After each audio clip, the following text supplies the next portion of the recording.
Alléluia. Donc bienvenue à la Voix de l'Éternel, pour ceux qui nous suivent pour la première fois. Alléluia. Donc la parole du Seigneur aujourd'hui, je vous demande d'ouvrir le livre de Jean, au chapitre 15.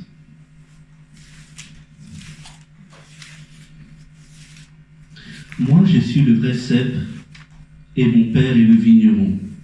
Tout sarment qui est en moi et qui ne porte pas de fruits, il le retranche. Et tout sarment qui porte du fruit, il émonde, afin qu'il porte encore plus de fruits. Déjà, vous êtes émondés, à cause de la parole que je vous ai annoncée. Demeurez en moi comme moi en vous. De même que le sarment ne peut de lui-même porter du fruit s'il ne demeure sur le cep, de même vous non plus, si vous ne demeurez en moi. Moi je suis le cep, vous les sarments. Celui qui demeure en moi comme moi en lui porte beaucoup de fruits, car sans moi vous ne pouvez rien faire.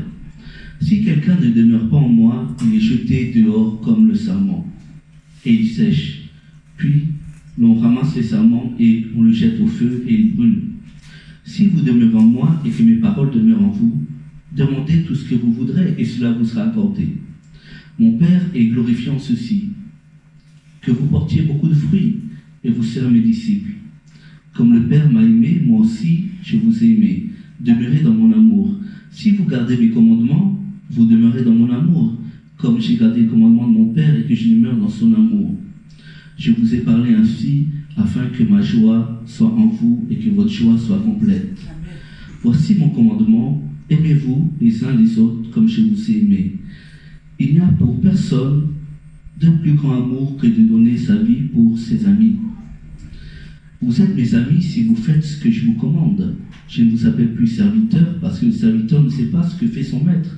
Je vous ai appelé ami, parce que tout ce que j'ai appris de mon Père, je vous l'ai fait connaître. Ce n'est pas vous qui m'avez choisi, mais moi je vous ai choisi, et je vous ai établi, afin que vous allez, que vous portez du fruit, et que votre fruit demeure, pour que tout ce que vous demanderez au Père en mon nom, il vous le donne. Ce que je vous commande, c'est de vous aimer les uns les autres. Amen. Amen. Voilà pour le texte d'aujourd'hui. Une histoire très connue, du cep et du sarment. Le cep, bien sûr, c'est Jésus. Alléluia. Amen. Et les sarments, c'est nous, c'est l'Église.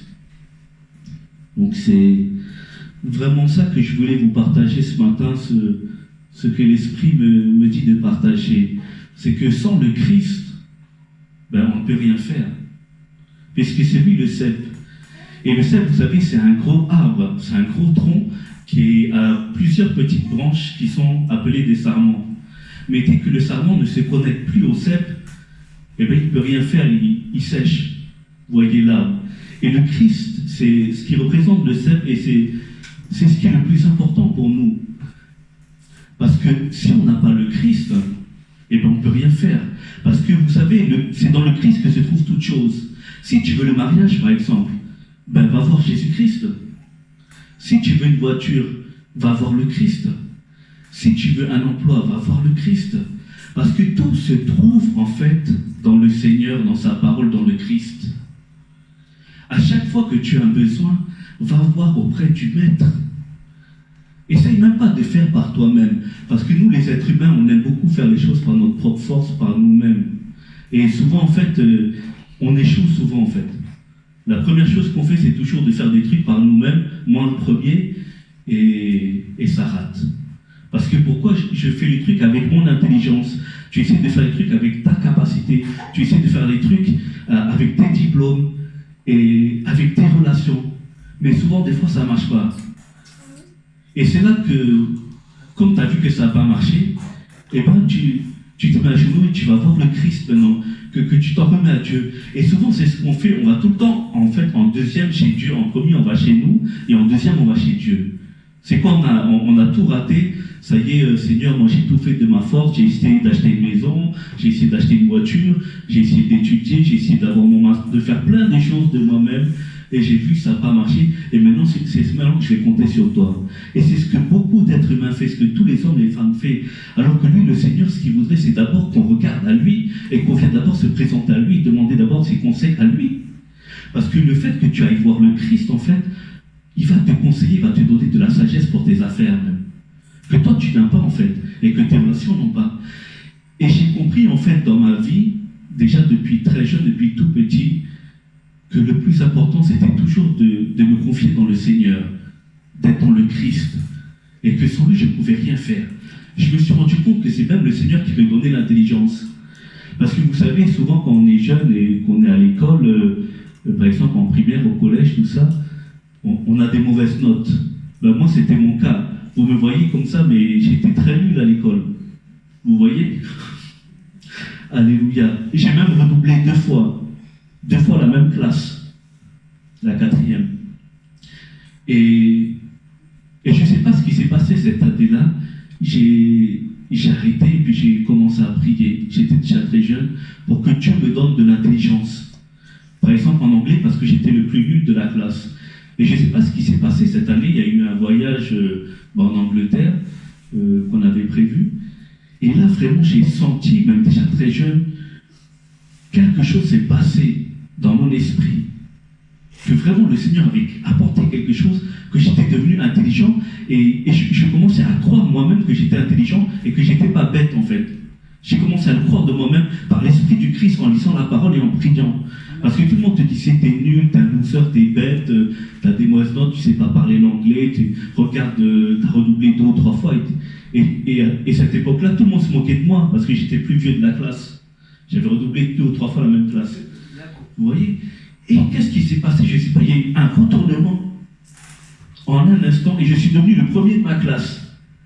J'avais presque 18, 19 dans toutes les matières générales. J'avais plus de 16 ou 17 de moyenne générale en tout. Je ne sais pas ce qui s'est passé, même en anglais, là où j'avais des 2, des 3, c'est moi qui avais les meilleures notes. J'ai commencé à devenir très bon. Que même la maîtresse, les professeurs, ils ne comprenaient pas, ils se disaient, mais qu'est-ce qui se passe avec Jean-Pierre, c'est le plus nul de la classe, il n'aime pas étudier, il n'aime pas faire les devoirs. Et je me suis mis à faire mes devoirs tout seul. J'ai commencé à étudier tout seul. Et je suis devenu très bon jusqu'à même aujourd'hui devenir, le Seigneur fait grâce, interprète et traducteur.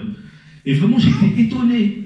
Et vraiment, j'ai vu que c'est l'Esprit de Dieu qui fait ça. Que quand on demande quelque chose à Dieu, même si tu es bête, il peut te faire devenir intelligent. Et je suis devenu le premier de ma classe par un miracle. Je ne sais pas comment ça s'est passé, mais c'est Dieu qui a fait ça. Et j'étais le premier de ma classe et après, ça a continué et j'avais des bonnes notes. Mais c'est pour vous dire que, vous voyez, quand on se confie dans le Christ, il y a vraiment quelque chose qui se transforme, qui se passe en nous, en fait. Par exemple, si tu étais un voleur, tu avais l'habitude d'aller voler à Carrefour, et bien quand tu reçois Jésus dans ta vie, tu arrêtes.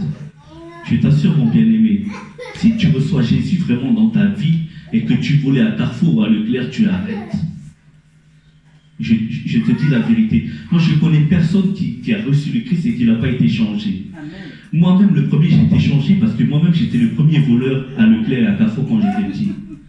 Parce qu'on n'avait pas assez d'argent pour acheter les cassettes vidéo, vous voyez, VHS, pour regarder les films. Parce que notre famille était très pauvre. Donc, qu'est-ce que les autres nous disaient d'aller, voilà quoi, voler. Et je cachais la cassette comme ça, je mettais des grandes choses, je cassais la cachette, les cassettes, à cette époque c'était des cassettes qui coûtaient très cher en fait, qu'on ne pouvait même pas acheter. Hein. On n'avait pas d'argent pour acheter ça. Mais même le Seigneur, il m'a dit, il faut arrêter ça. Le jour où j'ai vraiment accepté Jésus, très jeune, hein, il m'a parlé, il m'a dit, mon fils, il faut arrêter de voler. C'est pas bien. Et j'ai arrêté. Et le Seigneur a commencé à prendre en charge toutes les choses de ma vie, incroyablement. Tout ça parce que je me confie en lui. Et c'est vraiment ça que je voulais vous donner comme parole, vraiment ce matin. C'est de vous confier dans le Seigneur pour qu'il prenne tout en charge dans votre vie. Quel que soit le besoin. Si tu as besoin de quelque chose, va au Seigneur et demande-lui. Et il va faire le miracle pour toi. Parce que pour Dieu, vous savez, il dit que rien n'est impossible. Même acheter une maison. Peut-être toi, tu crois que tu n'es même pas capable d'acheter une maison parce que tu es locataire dans un HLM aujourd'hui. Mais je vais te dire, Dieu peut te donner même 2 maisons, même 3 maisons. Arrête de te limiter dans ta tête. Dieu est tellement grand qu'il peut faire tellement des grandes choses. Et c'est ça que je me suis rendu compte. Donc voilà, mes bien-aimés. Ce que je vous invite vraiment ce matin, avec cette parole, c'est de garder les yeux fixés sur Jésus, celui qui est l'auteur de toutes choses, qui a créé toutes choses. Il est capable de rendre votre vie merveilleuse. Il est capable de te donner tout ce que tu veux, tout ce que tu désires. Il te le donnera si tu te confies en lui. Amen. Amen.